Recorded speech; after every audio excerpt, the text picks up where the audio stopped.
प्रधानमंत्री जी, अब 2 चरण लगभग खत्म हो चुके हैं पूरे, अब तीसरे चरण में चुनाव जा रहा है, लेकिन नीति और मुद्दों से कहीं पे ऐसा लग रहा है कि ये चुनाव भटक रहा है। आप पर व्यक्तिगत हमले होते हैं, जैसे अभी तेलंगाना के मुख्यमंत्री ने आपको कोबरा कह दिया। हमारे यहाँ संजय राउत है, उन्होंने रावण कहा था औरंगजेब का जन्म आपके गाँव के पास हुआ है। कई सारे वीडियो आते हैं जिसमें होता है कि टुकड़े टुकड़े कर देंगे। तो आप इन बयानों को कैसे देखते हैं? मुझे चिंता ये है कि इस डिक्शनरी की सारी गालियां खत्म हो गई, अब ये बेचारे करेंगे क्या? तो अब उनको कोई रिसर्च टीम बनानी पड़ेगी कि भाई मोदी के लिए कोई नई गालियां खोजो। क्योंकि सारी डिक्शनरी उन्होंने एक प्रकार से मुझे गालियां देने के लिए इस्तेमाल कर ली है। और हो सकता है कि Guinness book of world record बन जाएगा कि एक व्यक्ति को सार्वजनिक जीवन में इतनी भद्दी, इतनी ज्यादा, इतनी बार गालियां खानी पड़ रही है। लेकिन देखिए, मैं तो परमात्मा में श्रद्धा रखने वाला व्यक्ति हूँ। मैं शिव का भी उपासक हूँ, शक्ति का भी उपासक हूँ। और शिव ने तो विष पीना सिखाया है। अगर मुझे अमृत की हिफाजत करनी है तो विष पीना है, और तो मेरे जिम्मे में आया है तो मैं करूँगा। हमारा लोग राम को भी नहीं छोड़ा है, कृष्ण को भी नहीं छोड़ा है, मोदी जी को कैसे छोड़ सकता है? प्रधानमंत्री जी, जैसे आपने बोल रहे थे कि अभी 10 साल हो गया है, अभी आप गारंटी दे सकते हैं, तो एक तरफ आपका मोदी का गारंटी है देश के सामने, और दूसरी तरफ हम लोगों ने देखा कि अभी राहुल गांधी भी गारंटी दे रहा है कि अगर मेरा सरकार आ गया तो हम एक झटके में सारे गरीबी देश का खत्म कर देंगे। तो अभी देश किसका गारंटी पर भरोसा करे?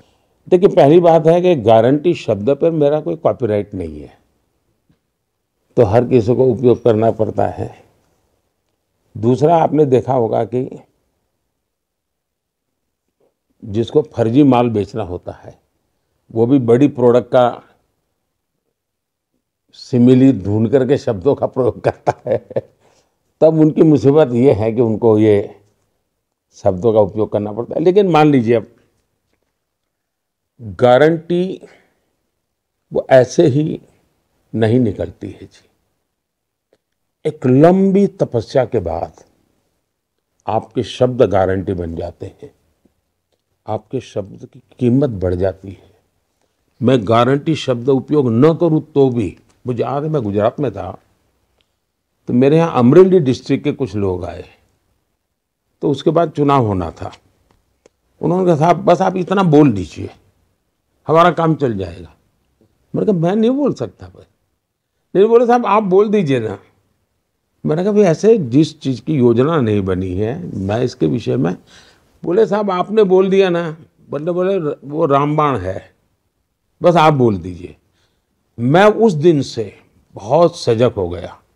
मेरे गुजरात के लोगों के मन में मेरे लिए ये भाव बना है कि साहब आपने एक शब्द बोल दिया, इसका मतलब अब मुझे इस पर बहुत जिम्मेवारी से जीना पड़ेगा। और मैं तब से लेकर के बहुत जिम्मेवार हो गया हूं कि मेरा हर शब्द एक जिम्मेवारी है, मेरा हर शब्द मेरी एक गारंटी है। उस रूप में मैं करता हूं। बाकियों ने इन शब्दों की डिवैल्यूएशन कर रहे हैं, मैं उसका कुछ कर नहीं सकता हूं। लेकिन कोई मुझे बता दे साहब, उनके नाना परनाना, आप उनके भाषण सुनिए या लाल किले पर गरीबी की बातें की है। उनकी दादी, उन्होंने गरीबी की बातें की। उनके पिताजी गरीबी की बातें की। उनकी माताजी जब रिमोट सरकार चलाती तब भी गरीबी। और अब कह रहे हैं हम खटाखट गरीबी हटा देंगे, एक झटके में गरीबी हटा देंगे। कौन भरोसा करेगा भाई? उसमें मोदी को कुछ कहने की जरूरत नहीं है, मुझे उनकी आलोचना करने की भी जरूरत नहीं है। लेकिन देश देखता है, देश देखता है। उसी प्रकार से जब मैं कहूँ कि भाई मैं आपके लिए मेहनत करूंगा, इस देश का कोई भी व्यक्ति मेरी इस बात पर अविश्वास नहीं करेगा। बाकी कोई भी नेता कहेगा कि मैं मेहनत करूंगा, मुझे बताइए कितना भरोसा करेंगे? सिंपल सा भी क्वेश्चन, मुझे देखा है। उसको पूछना, या मोदी कह रहा है करेगा मेहनत, पूछना नहीं पड़ता है।